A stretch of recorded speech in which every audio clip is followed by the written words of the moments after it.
that song I think is certainly appropriate in a lot of different aspects because there's a lot of different things that we just simply do not know, isn't there? Uh, I love the verse.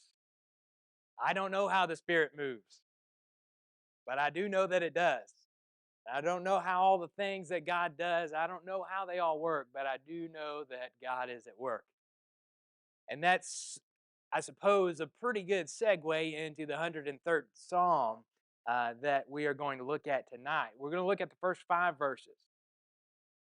The first 5 verses of the 103rd Psalm. And if you remember, it was a week ago, I believe it was a week ago, that Tim, in his Lord's Supper presentation, preparing our minds for that, read verse 12, as far as the east is from the west, so far does he remove our transgressions from us, which is probably the most familiar passage in the 103rd Psalm. But I want to draw your attention to the first 5, verses 1 through 5 in Psalm 103. And here what you see is a series of benefits, a series of blessings that come from God. Let's read it together. Bless the Lord, O my soul. All that is within me, bless his holy name. Bless the Lord, O my soul, and forget not all his benefits. Who forgives, here they are, 5 of them, count them, who forgives all our iniquities, who heals all our diseases, who redeems your life from the pit, who crowns you with steadfast love and mercy, who satisfies you with good, so that your youth is renewed like the eagles. I don't know how God works, but I'm thankful that he does.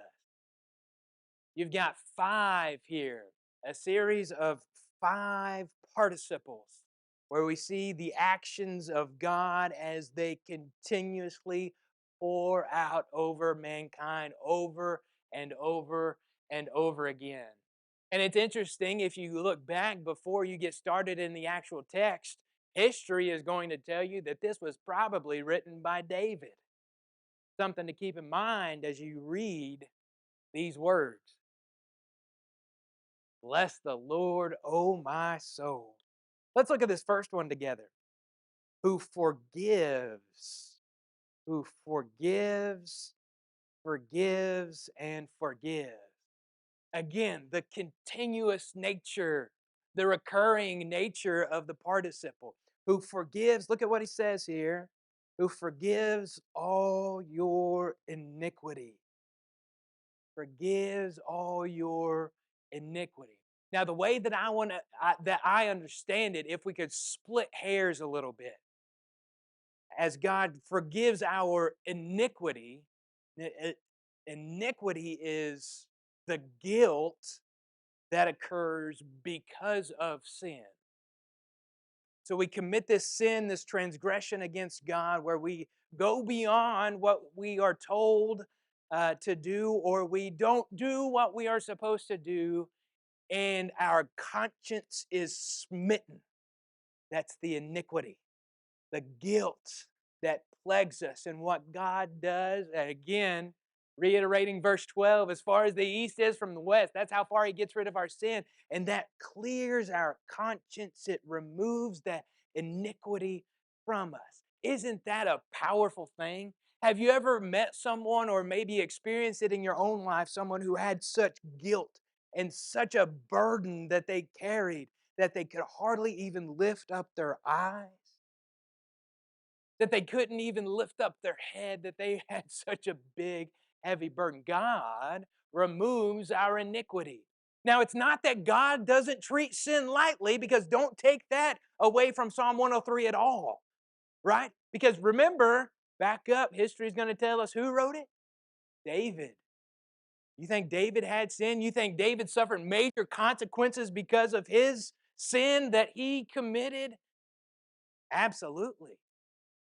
So it's not that God doesn't treat sin lightly, or that God doesn't uh, uh, requires some type of sacrifice for sin because all the way back, all the way back to the Garden of Eden, there was a sacrifice that was required for sin. You remember,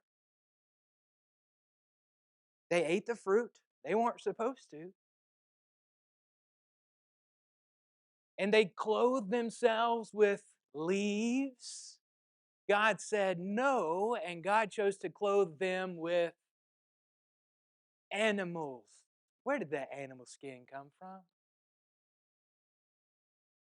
All the way back, there's been a sacrifice that's been required, a payment for sin. So God doesn't treat sin lightly, but God's love motivates him to act, right?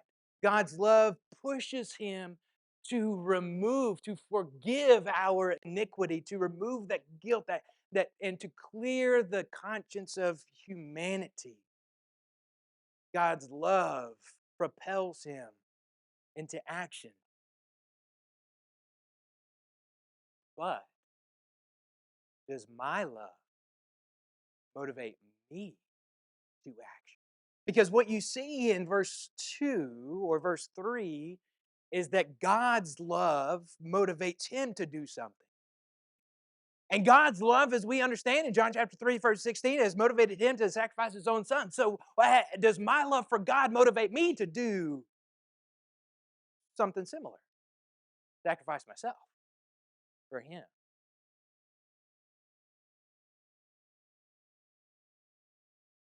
God forgives all our iniquity. All our iniquity. Look at this second one that you see here again, still in verse 3, is that he heals. He heals us. Read it one more time. Who forgives all our iniquity and heals all your diseases. Who heals all your diseases. How many times has someone been praying? Maybe they've got the bad news. After a trip to the doctor, they've received the bad news. It was the worst possible news. And then they started praying, God, heal me from this. Get rid of this. And it's like God doesn't hear them. Or that God doesn't care or listen. And then there's the doubt. Does God even exist? Does God even answer our prayers? Is there a God? You ever heard a story like that? Who heals all your diseases. I'm reminded of a story in Matthew chapter 9. And if you open up and you look at Matthew chapter 9, you're going to see the first 8 verses in Matthew chapter 9. Jesus is teaching in a house, and you remember the story. As Jesus teaches in this house, the crowd gets larger and larger. And some friends bring a man that was paralyzed lying on a bed to see Jesus. There's no room to get to Jesus, but that doesn't stop him. They lower him through the roof. And what I want to bring to your attention is what Jesus says. Son, you're healed. Get up and walk. You see, the disease here, look, in Matthew chapter 9, the disease, right, is twofold. One is sin, and the other is the paralysis. Jesus first says, your sins are forgiven. And then he says, rise, pick up your bed and walk. And they began questioning, who is this? Who can forgive sins but God alone? Well, obviously, you're looking at him, right? So it's interesting that Jesus forgives the greater disease first and the lesser disease second, proving that the first disease was healed. You follow me? The first disease is the iniquity, the sin, the disease that can crush our soul. So God gets rid of that disease. And if we can get rid of the disease of the soul, right? The cancer, the gangrene of our hearts, then the rest is just cake, isn't it? You know, if we live 20 or 30 years, a miserable 20 or 30 years, but we live faithful to God, we have an eternity with Him. It's all about perspective. Another story in Luke chapter 17. 10 men. You remember the story. 10 men, they living in a community, a commune, I guess, of sorts, and they're lepers. Jesus heals all 10 lepers. They all turn around and run away, and then one runs back. One runs back.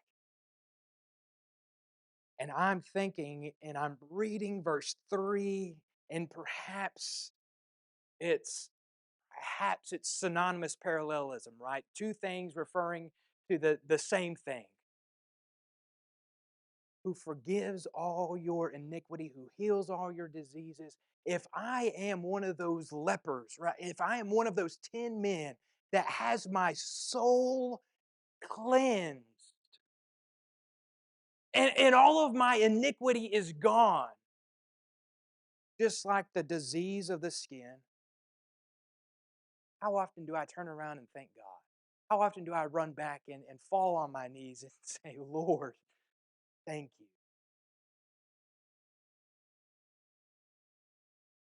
If we did, and if we did it often, I think we wouldn't help but to be able to sing, Bless the Lord, oh my soul, bless the Lord, oh my soul. Let's look at this third one, this third participle. Verse 4, redeems. He forgives, He heals, and He redeems. It says here, who redeems your life from the pit. Who redeems your life from the pit. The pit often in the book of Psalms, the pit is often a metaphor for Sheol, which is the place of death, right? So perhaps the psalmist, perhaps David, as he does other places, is referring to the pit of death. That Jesus or God has redeemed us from the pit. And I can't help, every time I read this, I can't help but to think about Joseph. And maybe that's just what's been on my mind, but eh, this is exactly what happened to Joseph, right? His brothers, and this is what Satan does to us, okay? Stay with me. His brothers throw him and cast him into this pit in utter darkness, right? They're like, let's kill him. But first, let's make some money off of him. That's what they do. And they sell him into slavery. It's these slave traders that, look at it in verse 4, that redeem him, that buy him out of the pit. He is in the pit. Joseph is in the pit. He's put there because of what his brothers have done and their hatred for him.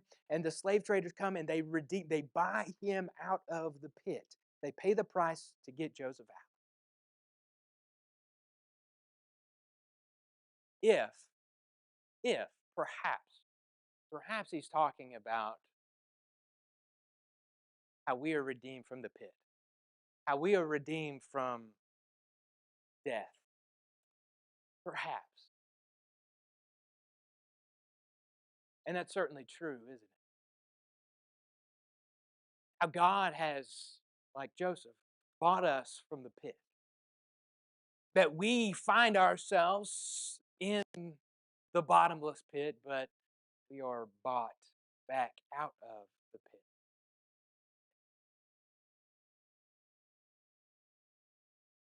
Read this, and you could probably quote it much better than I can,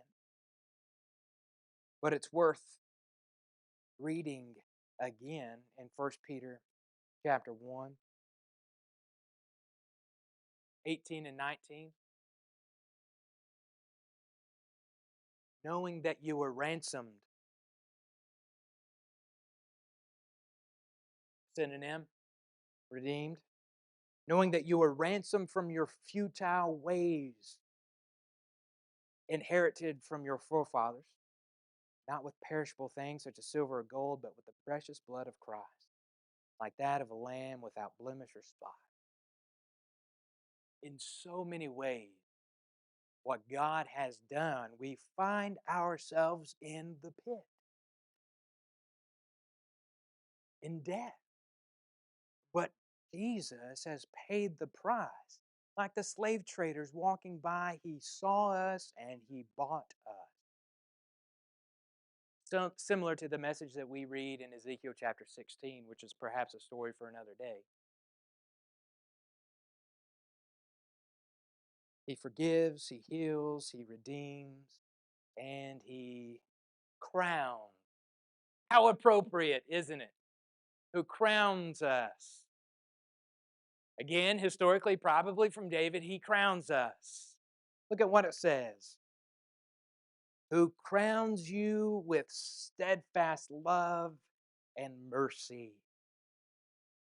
Now, a crown, we understand what a crown is. In fact, if you stick around this congregation long enough, there's 2 or 3 crowns floating around. And if you, again, stick around, and I'm talking about after hours, all right? Once the closing prayer is said, you're going to see 1, 2, maybe 3 or 4 dozen kids. And every once in a while, the crown comes out. Y'all seen that? There's a crown and a robe. We're just waiting for a mansion. But the crown comes out, and all the kids, I mean, we're talking 4, 5, and under, right? All the kids. So-and-so's the king. So-and-so's the queen, right? This is, obviously, as soon as you put on the crown, you're the king, you're the queen, whatever it is, right? And even from a very, very young age, right? This two-year-old little girl, we put on a crown, automatically, she becomes princess, right? You know what I'm talking about. Because the crown is the symbol of the queen or the prince or the princess, whatever it is. It's the crown. That's the mark of the queen. Who crowns you with a tiara, who crowns you with steadfast love and mercy. David, for David, the crown of God, the mark, the symbol, if you will, the symbol of a relationship with God was not this diadem that was embroidered or whatever on his crown. Like, that's not it. It was God's steadfast love, or God's, maybe the translation that you're reading is loving kindness. Or maybe, I believe it's the NIV that just simply says love. But it's the love that we're talking about, especially when you couple steadfast love or loving kindness, and when you couple that with mercy. You've got this marriage of an undeserving love, don't you? You've got this love that is given because someone doesn't deserve it, right? It's this pitiful love. It's not a love that is out of obligation. It's a love that is given in spite of who they are. What you see in verse 4 is that we have, look at it, we have been bought out of the pit.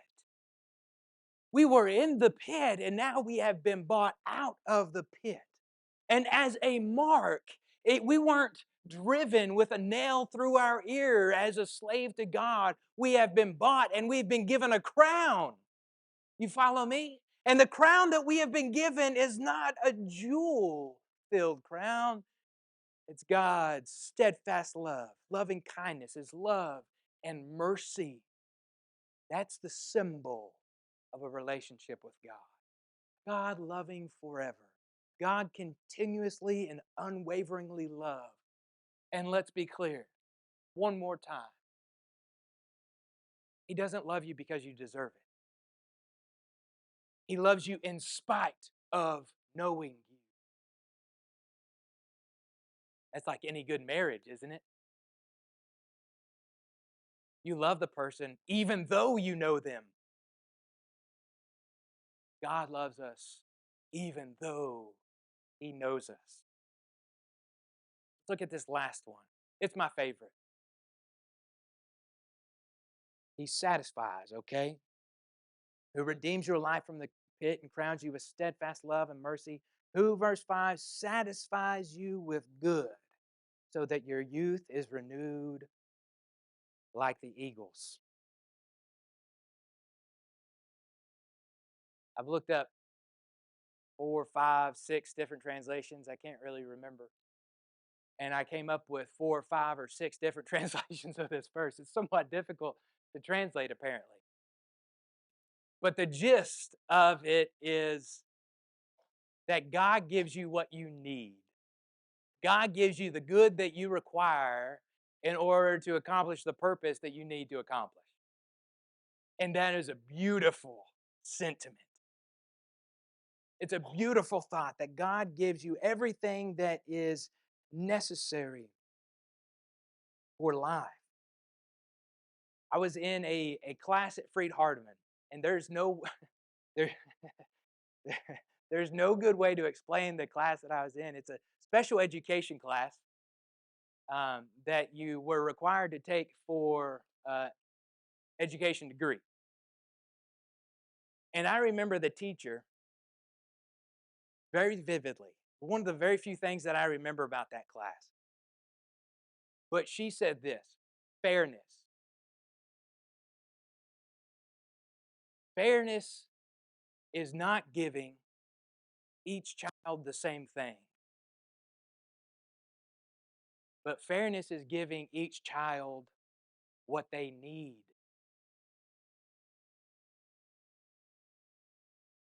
And I've thought about that so much since that class.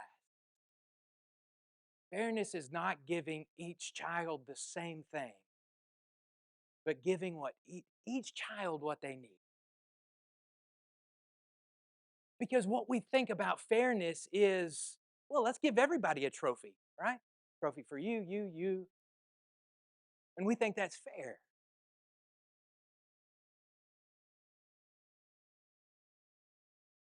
Fairness is giving each child what they need. What if God treated each one of us the exact same?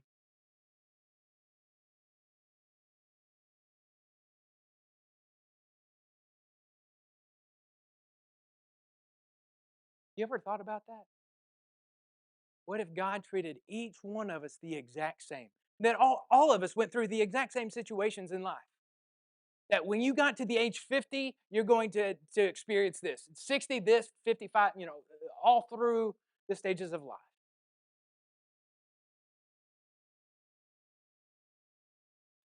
Church would be pretty boring, wouldn't it? Life would be pretty boring. There would be very few tests. Faith would be minimal. And who is God? This is just life. Why pray? Why pray at all? Fairness is not giving each one the same, but giving what each one needs.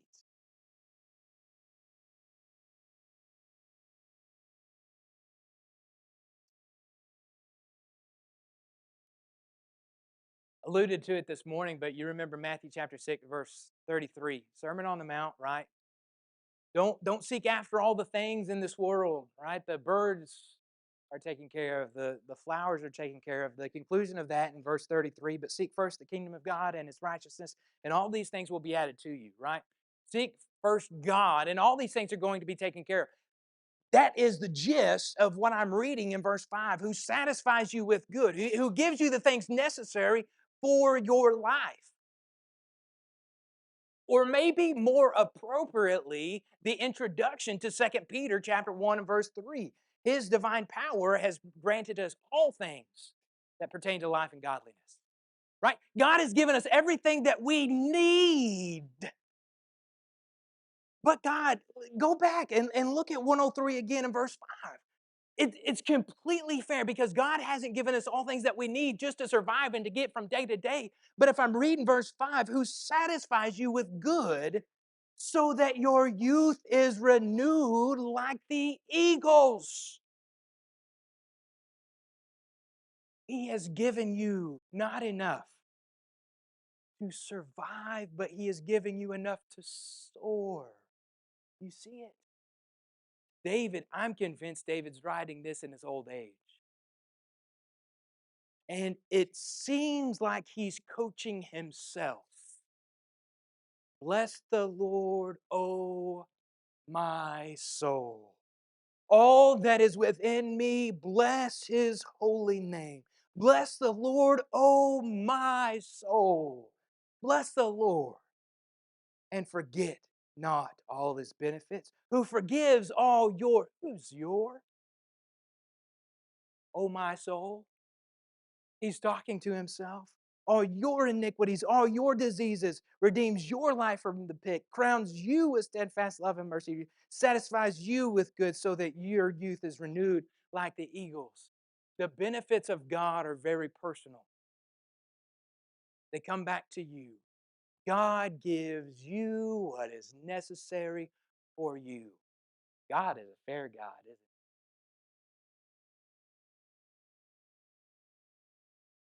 But the benefits, who satisfies you with good so that your youth is renewed like that of the eagle.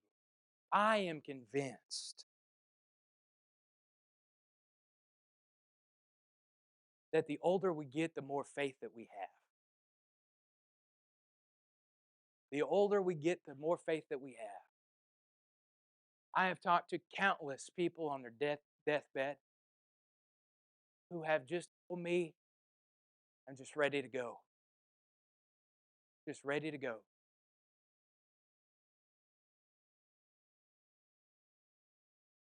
And I read verse 5, who satisfies you with good so that your youth is renewed like the eagles. The benefits of the Lord, countless, but there's 5. Are you redeemed? Are you forgiven? Are you satisfied? Satisfied in the Lord.